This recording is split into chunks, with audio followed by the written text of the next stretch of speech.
The mainstream media has been telling Canadians essentially that Orange Man bad, elbows up, this is the worst thing that's going to happen for Canada, we have to stick together. However, they continue to negotiate just in secret without really telling the Canadian public what's going on. Da, da, da, Canada.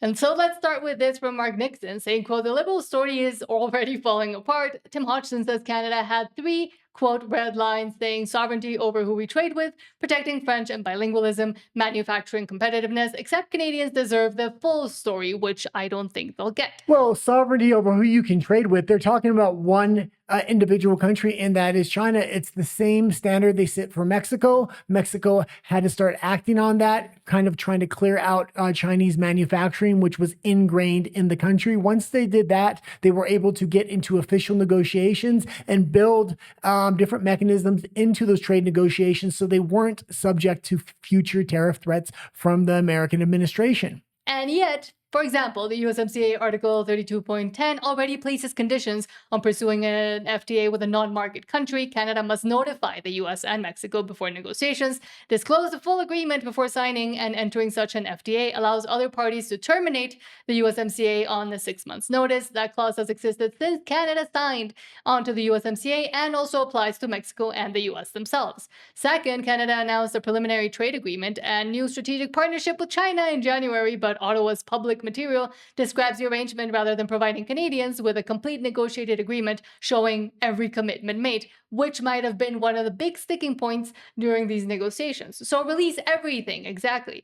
Quote, third, U.S. Trade Representative Jameson Greer has now explicitly rejected the claim that Washington was attacking the French language, alongside with Trump himself. Well, and let's get into the clip. The clip's going to be very interesting because the Canadians absolutely love secrecy when it comes to the negotiations. The Mexicans, on the other hand, give daily readouts on exactly what they discussed, and they tell the general public through, her daily telecasts, exactly what's kind of going on there. The Canadians love to use propaganda and kind of sit the narrative of Orange Man bad. We're not going to talk about, and we're not going to negotiate through the media. We didn't negotiate through the media when we worked with Alberta. We didn't negotiate through the media when we worked with Quebec and Newfoundland to get to the largest single investment in Canadian history, and we're not going to do it now. What the Prime Minister did very transparently was say to Canadians, we have some red lines. We have a red line on sovereignty. We will not let another nation tell us which countries we can do trade deals with. We have a red line on the fact that we are a bilingual country and that French is a founding language in this country. That is a red line. And we have a red line around competitiveness of our manufacturing sectors. We will not accept a deal which fundamentally undermines the competitiveness of our manufacturing sectors. But we will negotiate, and I want to assure Canadians. And pause it for a moment. You're not going to have a manufacturing center if this trade war goes on. All the investment Mark Carney keeps touting coming into Canada of $100 billion, almost $50 billion of that is from mainly Americans buying out Canadian companies. And I believe they're going to move those companies to the United States. We're going to see the hollowing out of Canada if this trade war continues. Minister LeBlanc and Ambassador Wiseman and Trade Ambassador Charette, who are singularly focused on making sure we get the best possible deal for Canadians. And yet it doesn't seem like they actually really care about that. And it's ironic, myself being from Mexico, to say that the Mexican government are the ones that are being more transparent than the Canadian one. But that just shows you the dire straits and the evident propaganda that has been going on. And I've also seen a lot of people on X writing full-on letters to the US administration asking them to be transparent with what Canada rejected because their own government, the Canadian government, won't tell them. Well, absolutely. The Americans should release that. We'll see kind of what happens. And I think after the midterms, there's going to be big moves happening there. Exactly. But also, we saw that Doug Ford, Premier of Ontario, really wanted to get Trump's attention, even though he's a conservative and should be against Carney. He seems to be fully aligned with this elbows up strategy that they're using. Mark Nixon says, quote, Doug Ford wanted Donald Trump's attention. Well, he got it. After Ford threatened to cut off electricity and critical minerals to the United States, Trump responded by personally tearing into him and calling his rhetoric bluster and warning that the consequences for Canada could get far worse. Well, and before you read this, I want to say I put this this in. This happened a couple of days ago, but Doug Ford was on the news making a statement, and he looks like a whipped dog at this point. So let's read the initial statement, and then let's see his reaction after Trump kind of called him out on this. Yes, Donald J. Trump says, quote, lots of bluster and blubber from Doug Ford, who is premier of the Canadian province of Ontario, but who is better known as the less charismatic, intelligent, and overall unimpressive brother of the late, great Rob Ford. America has been carrying Canada for decades, but no longer. The USA will always be far bigger, richer, and stronger than Canada. No lies there. Without the United States, Canada couldn't survive. It's why they get all their money. It's where they get all their money from. And because of their current bad leadership, primarily Governor Carney and his flunky Ford, they will not be allowed to keep taking advantage of the United States, their key to survival. Remember, much of the electricity, oil, and gas that Canada gets is transported through the USA. Someone should get these clowns to, quote, fall in line, or the consequences for Canada will be far worse. Canada's unemployment rate is now at 10% and rapidly rising. Their businesses are fleeing for the United States, and it's all because of their failed policies and inept leadership. The days of ripping off our farmers and other businesses are over. Thank you for your attention to this matter, Donald J. Well, Trump. when you compare Doug Ford 1-for-1 to Donald Trump at least knows these Canadian pipelines pass through the United States, and he has the ability to cut them off before they hit the east coast of Canada. Doug Ford was completely surprised by this, which is shocking to me because this is simple, basic information, especially if you want to make threats about cutting off energy. Exactly. But he seemed to change his demeanor a little bit when he had to talk to the US media that doesn't just bow down and bend over for him. Juno News says, quote, things got a little heated.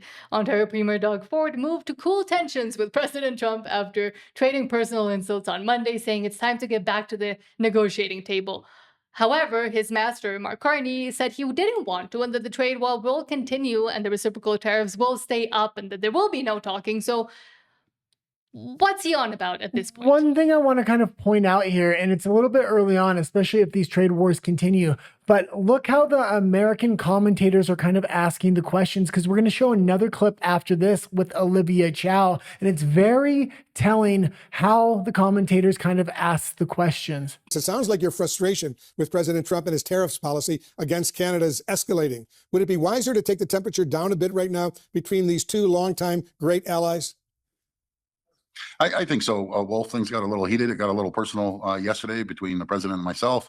But I want to make a good deal for the American people, a good deal for the Canadians.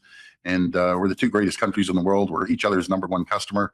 And it's time to get back to the table and let's negotiate a fair deal because it's hurting the U.S., it's hurting Canada. And we just want to make sure that we have a fair deal. Let's get into how another big person that has been very elbows up lately and essentially just full on for wokeness, Olivia Chow, has also responded to questions when asked not from the cushy offices of CTV and CBC, but from even CNN. Ryan Grierson says, quote, at every moment, Canada looks like a colony of idiots. CNN had Olivia Chow on to discuss the trade war, and it goes exactly as you would expect it. She references Dolly Parton, and she basically agrees that cutting off electricity to the U.S. would be a good decision by Doug Ford. Well, and another thing here, this is CNN, so this is the Democratic station, and the way the commentator kind of asked the question a couple times and implying you might not want to make threats like this to the United States is very telling. And it says to me, if the Americans eventually do start paying attention to Canada and to get their elbows up, it's going to mean absolute disaster for the Canadians. This is a one-sided fight because the Americans don't actually believe they're in a fight yet. Still understand it. Doug Ford, the premier of Ontario, has come out very hard against the president of the United States here. The Wall Street Journal had a whole profile on him this morning and writes that he's clearly getting under the skin of the president and the White House, but also writes this, Ford, his unpredictability complicates Prime Minister Mark Carney's negotiating stance, but he also provides a useful foil, a kind of bad cop for which Carney can offer his more measured good cop approach. Do you think Doug Ford's approach complicates things for the Prime Minister negotiating? Well, that's a very good question. Look, this uncertainty is costing us, it's costing everyone.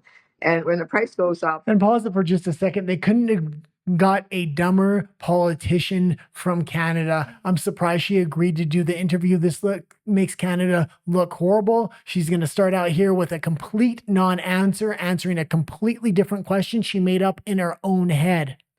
Continue seeing the mayor of Toronto. No one is exempt. And I think what we should do is follow Dolly Parton's way. She lived her life full of love and joy and generous, and President Trump could reflect on it instead of these midnight schoolyard bullying and the vicious. Just take a breather. And my message to American viewers is this: this is senseless. There's no reason for this kind of attack. Our economy, our auto parts are so integrated, and that's why we're prosperous. So give your local elected rep a call and say, come on, you're supposed to love your neighbors as yourself, but stop the attack. And that's a complete pre-canned answer to a question that was never asked. Let's negotiate. Let's talk, because we are always stronger together. Let me ask the question then this way, because I didn't hear an answer there. Doug Ford also told the Associated Press that if this fight gets worse, the way he put it is everything is on the table, including cutting off electricity from Ontario going into the United States. Do you support that move? Well, whatever it takes, upping the price of electricity, we have to get attention, because this cannot continue. The uncertainty is costing everyone. And I have this, and we as Canadians are having a. And she was not ready for that question. And you could see that silence. And then she went for it. She forgot she was talking to an American, even if it is a Democrat. You're threatening cutting off energy. You're threatening American lives at that point. Buy local, love local campaign. There'll be two apples. One's from America, one's from Canada. We're going to buy Canadian right, apples. but proactively cutting off electricity going into the United States, you would support that move as a measure to. She talks about both those apples. Yeah, they're going to buy Canadian. They're going to pay double the price for an apple grown in Canada, which is absolutely insane. It's cheaper to buy meat from halfway across the world in Australia. It's good that the Americans are able to see the unseriousness of Canadian politicians and what they actually are used to, the kinds of questions that they're not used to and can't even answer. Start talking about Apple, start talking about Dolly Parton, but can't say if she said that she thought it was a good idea, but I don't even think she was ready to even say if she thought that that was a good idea or not. Well, no, but the American commentator was shocked by her answer. I don't think she was expecting that answer. That's why she re-asked the question, and the clip went out, but they re-asked it again, and they don't think it is a good idea. And I think she wasn't prepared for that interview whatsoever. I mean, again, she is the dumbest politician in Canada.